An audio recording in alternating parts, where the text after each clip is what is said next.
Assalamualaikum warahmatullahi wabarakatuh. Nama saya Robi Taslim, PP 2020 Program Studi Teknik Elektro. Lesson bab 2. Bagaimana Pancasila dalam arus sejarah bangsa Indonesia. A. Menelusuri konsep dan urgensi Pancasila dalam arus sejarah bangsa Indonesia. Yang pertama, periode pengusulan Pancasila.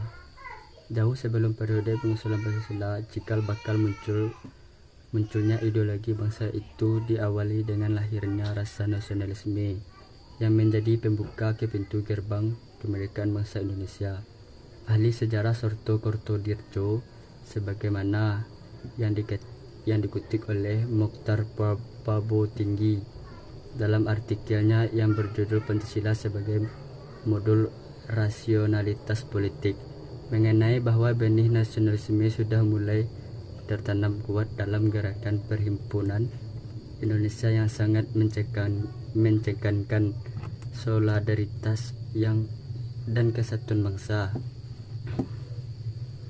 Perumusan Pancasila awalnya dilakukan dalam sidang BPUPKI pertama yang dilaksanakan pada 29 Mei sampai dengan 1 Juni 1945. BPUPKI dibentuk oleh pemerintah penduduk Jepang pada 29 April 1945 dengan jumlah anggota 60 orang. BPUPKI dilantik oleh Letjen Kumatki Harada, Panglima Tentara ke-16 Jepang, di Jakarta pada 28 Mei 1945.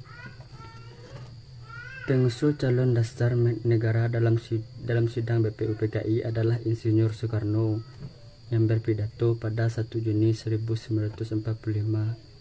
Insinyur Soekarno menyampaikan 5 butir gagasan tentang dasar negara, yaitu: yang pertama, nasionalisme atau kebangsaan negara. Kedua, internasionalisme atau peri kemanusiaan. Yang empat, mufakat atau demokrasi. Ketiga, mufakat atau demokrasi. Keempat, kesejahteraan sosial. Kelima, ketuhanan yang berkebudayaan. Yang kedua, periode perumusan Pancasila. Dalam sidang BPUPKI kedua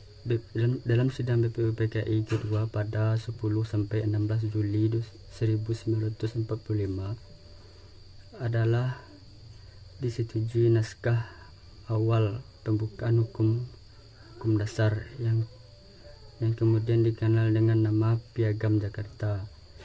Pada alinea keempat Piagam Jakarta itulah terdapat rumusan Pancasila sebagai berikut. Pertama, ketuhanan dengan kewajiban menjalankan syariat Islam bagi pemeluknya. Kedua, kemanusiaan yang adil dan beradab. Ketiga, persatuan Indonesia. Keempat, kerakyatan yang dipimpin oleh hikmah kebijaksanaan dalam permusyawaratan perwakilan. Kelima, keadilan sosial bagi seluruh rakyat Indonesia. Naskah awal pembukaan hukum dasar yang dijuluki Piagam Jakarta ini di kemudian hari dijadikan pembuka Undang-Undang 1945 dengan sejumlah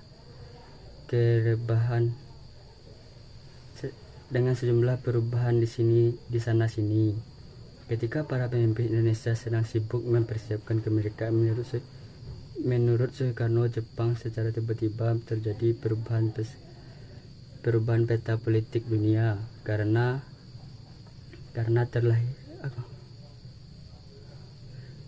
takluknya Jepang dengan sekutu. Peristiwa itu ditandai dengan jatuhnya bom atom di kota Hiroshima pada 6 Agustus 1945. Ketiga, periode pengesahan Pancasila.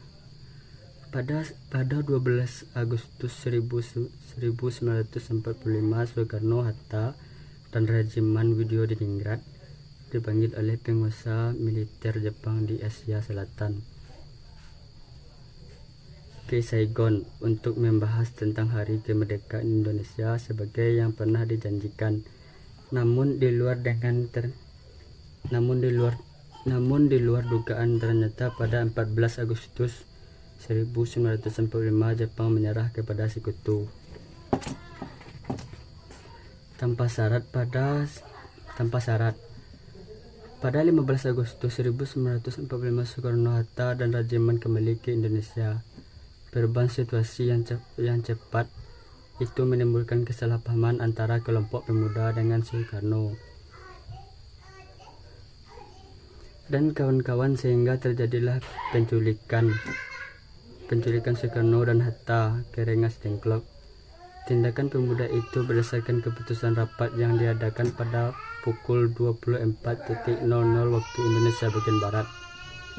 Menjelang 16 Agustus 1945 di Cikini, nomor 71 Jakarta, Kartodirjo, DKK 1975.226. Teks kemerdekaan itu didiktekan oleh Muhammad Hatta dan dicatat oleh Insinyur Soekarno dan diketik oleh Sayuti Malik. Rancangan teks kemerdekaan tersebut telah disiapkan BPU PKI yang diberi nama Piagam Jakarta. Akhirnya tidak dibacakan pada tanggal 17 Agustus 1945 karena situasi politik yang berubah. Pada tanggal 18 Agustus 1945 PPKI bersidang untuk menentukan dan menegaskan posisi bangsa Indonesia dari semula bangsa terjajah menjadi bangsa yang merdeka. Rumusan Pancasila dalam pembukaan Undang-Undang 1945. Pertama, ketuhanan yang Maha Esa. Kedua, kemanusiaan yang adil dan beradab. 3, persatuan Indonesia. 4, kerakyatan yang dipimpin oleh hikmah kebijaksanaan dalam permusyawaratan atau perwakilan. 5, keadilan sosial bagi seluruh rakyat Indonesia. B, menanya alasan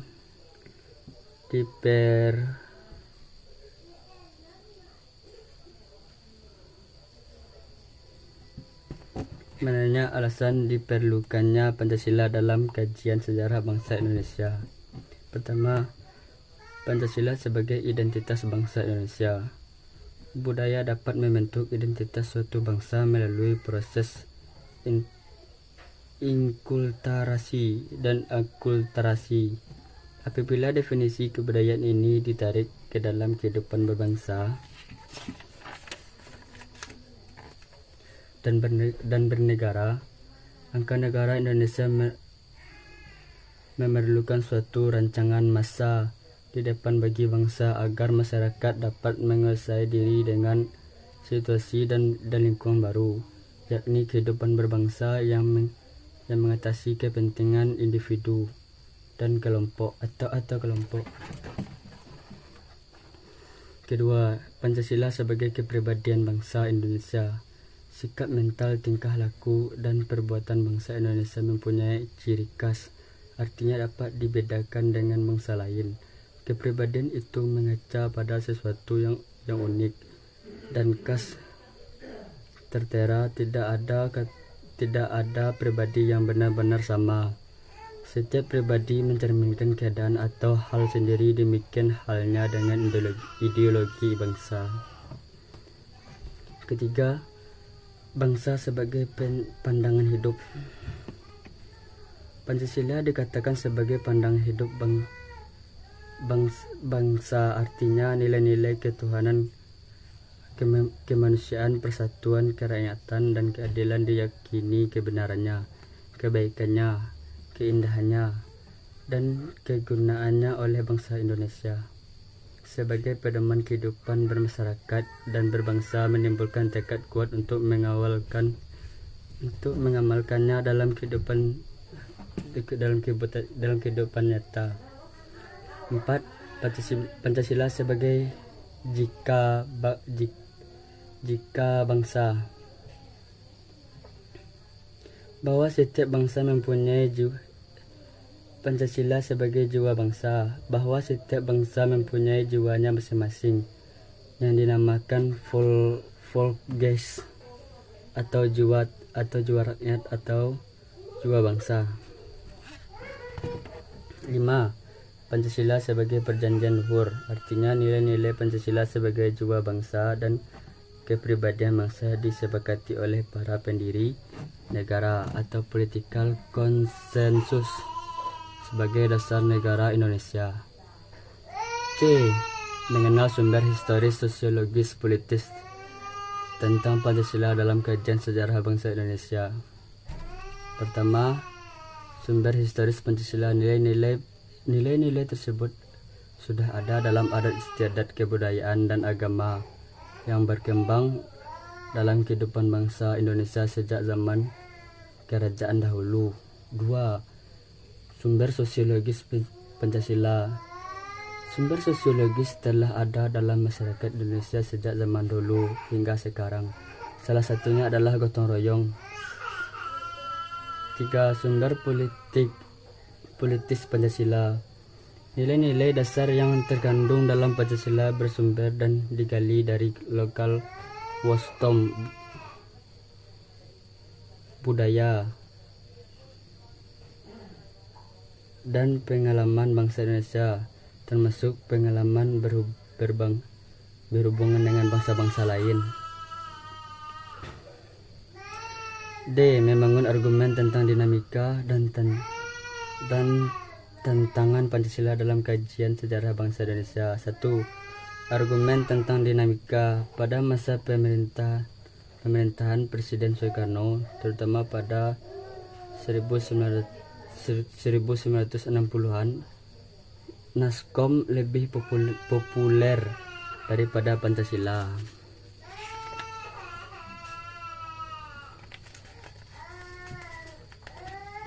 2. Argumen tantangan terhadap Pancasila dalam kehidupan berbangsa bernegara. Salah satunya tantangan terhadap Pancasila dan kehidupan berbangsa dan bernegara adalah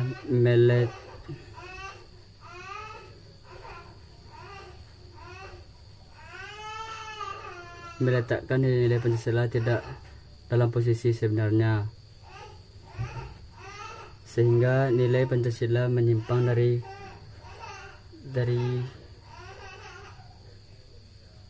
dari kenyataan hidup berbangsa dan bernegara. E. Mendeskripsikan esensi dan argumensi Pancasila dalam kajian sejarah bangsa Indonesia untuk masa depan. 1. Esensi Pancasila dalam kajian sejarah bangsa. Pancasila dikatakan sebagai dasar filsafat negara karena mengandung unsur-unsur sebagai berikut, yaitu yang pertama, setiap produk hukum di Indonesia harus berdasarkan nilai Pancasila sebagai pandangan hidup bangsa, yaitu mengandung unsur nilai agama, budaya, dan adat istiadat. Yang kedua, urgensi Pancasila dalam kajian sejarah Indonesia. Pada 1 Juni 2008 menunjukkan bahwa pengetahuan masyarakat tentang Pancasila merosot secara tajam, yaitu 48,4% responden berusia 17 sampai 29 tahun tidak mampu menyebutkan sila-sila Pancasila secara lengkap dan benar. Rangkuman tentang pengertian dan pentingnya Pancasila dalam kajian sejarah bangsa Indonesia. Pengertian Pancasila dalam sejarah bangsa Indonesia menunjukkan hal sebagai berikut. Pancasila merupakan produk otentik pendiri negara Indonesia. Kedua, nilai-nilai Pancasila bersumber dan digali dari nilai agama, kebudayaan, dan adat istiadat. 3. Pancasila merupakan pandangan hidup bangsa dan dasar filsafat kenegaraan. Pentingnya Pancasila dalam sejarah bangsa Indonesia menunjukkan hal-hal berikut. 1. Betapapun lemahnya pemerintah suatu rezim, tetapi Pancasila tetap bertahan dalam kehidupan berbangsa dan bernegara. Betapapun ada upaya untuk mengganti Pancasila sebagai ideologi tetapi terbukti Pancasila merupakan pilihan yang terbaik bagi bangsa Indonesia. 3. Pancasila merupakan pilihan terbaik bagi bangsa Indonesia karena bersumber dan digali dari nilai agama, kebudayaan, dan adat istiadat yang hidup dan berkembang di bumi Indonesia. 4. Kemukakan argumen Anda tentang Pancasila sebagai pilihan terbaik bagi bangsa Indonesia. G. Tugas belajar lanjut, yaitu proyek belajar tentang pentingnya kajian Pancasila melalui pendekatan sejarah. Bagian itu tidak saya resum.